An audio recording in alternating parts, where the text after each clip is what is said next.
going to be in the shot, I feel Okay, like, if but you just, yeah, just make sure you keep your arms down.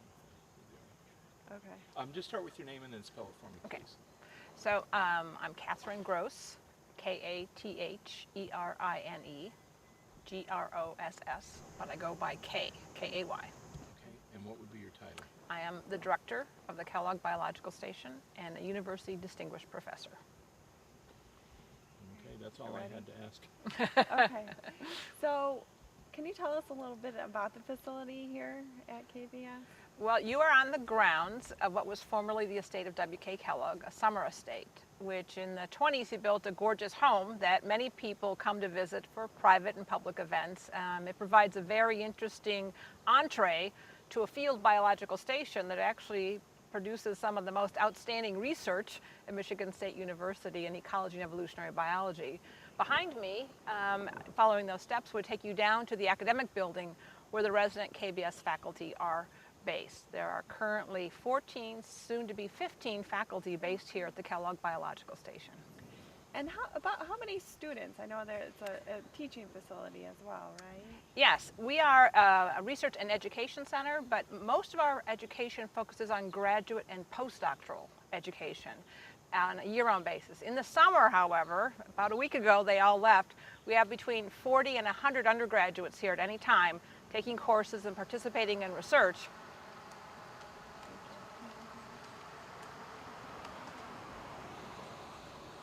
Can we start over again? No, you, yeah, Okay. just keep going. And so at the time when the main campus is quiet, we are quite busy. And when we are quiet, they are quite busy. And tell us a little bit about the types of research going on at KBS. So we're a biological station, but we focus primarily on ecological questions, ecological systems, and the evolutionary and ecological processes interact to control and determine the kinds of species, communities, and the processes that go on. However, I must say we've recently broadened our expertise by adding a social scientist to the KBS faculty. We call her someone who studies social ecological systems. So what areas are the researchers in then? So the 14 faculty that are here currently are based in 5 different departments on campus and 3 colleges. We study plants, we study animals, we study microorganisms, and we study people as an organism. The questions range from questions about gene flow and gene transfer and how that affects the traits of individual species and populations, all the way to ecosystem processes that will affect global climate. Wow. So how long has this been a research facility? That's a very good question. Mr. Kellogg, when he lived here, there was an educational program that ran here beginning in the 30s and 40s, but it was really in the early 1960s that a year-round research program was established here. In fact, this fall, in October, we will be celebrating the 50th anniversary of research in aquatic ecology here at KBS, somewhat arbitrarily picking 1963 as a date for that. But that date represents when the first year-round research director was hired here.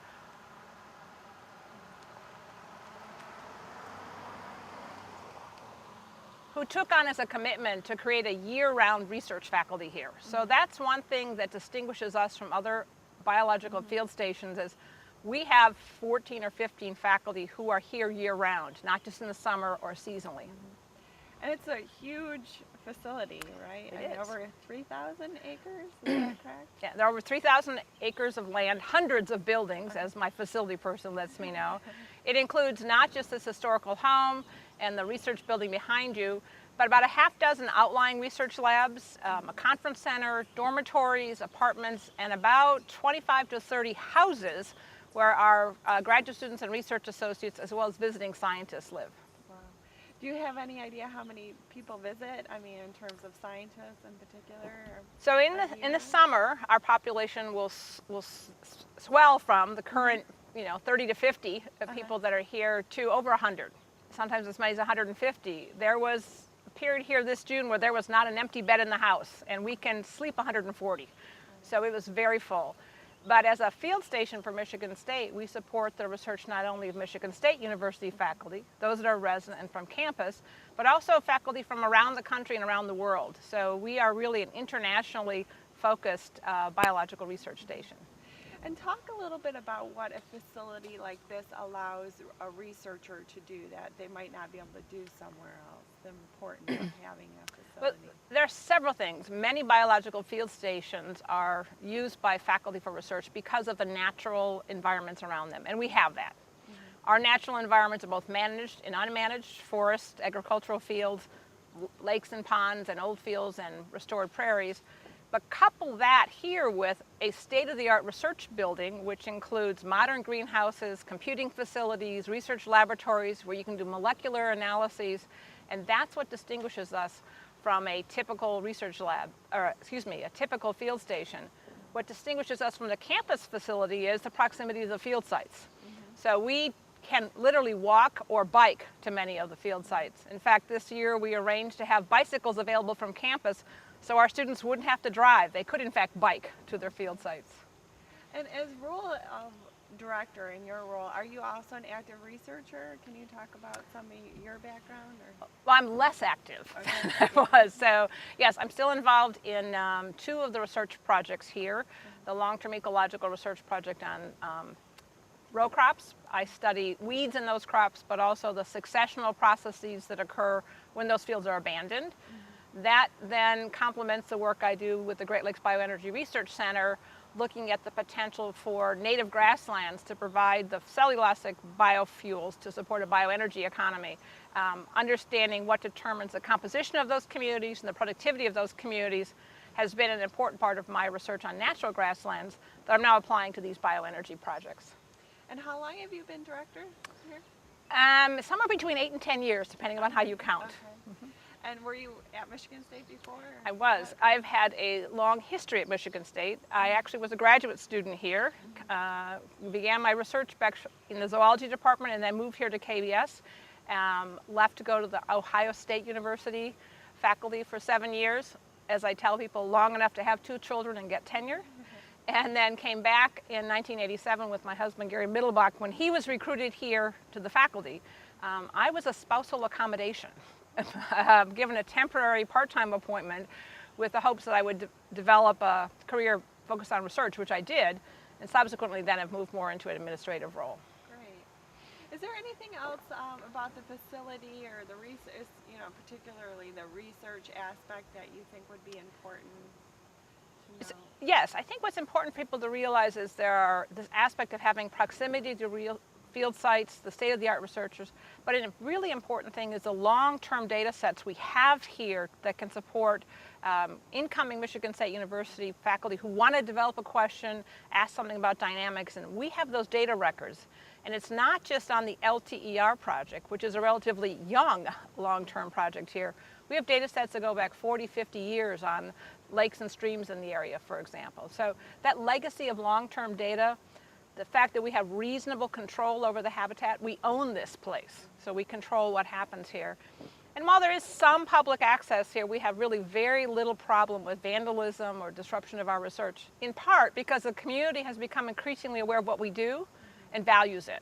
And we've done a lot with outreach to the community about what we do on bioenergy, global climate change, lake water and stream water quality, that engages them in what we do so that they sort of appreciate it and don't resent the fact that we may be on state-owned property here. Perfect. I have a question. Okay. And you can look at Holly. How important is it, excuse me, to have a research center here where students can come get their hands dirty in their work, as opposed to just sitting in a classroom with a textbook? I think that is the secret to success of the undergraduates who come here. We talk about how a summer at a field station can have a transformative experience on a student's life.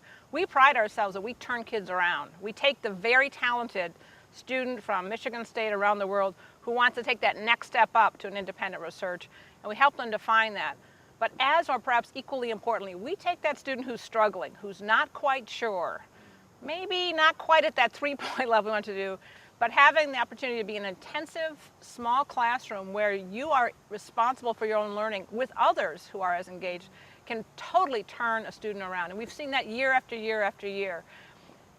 Touching and feeling a plant, seeing and hearing birds is very different than looking at stuffed specimens or dried plant material, because you put it in the context of the habitat they're in. Having a student appreciate the effect of global climate change is very different when they're looking at the data record and seeing the parched and wilted plant community.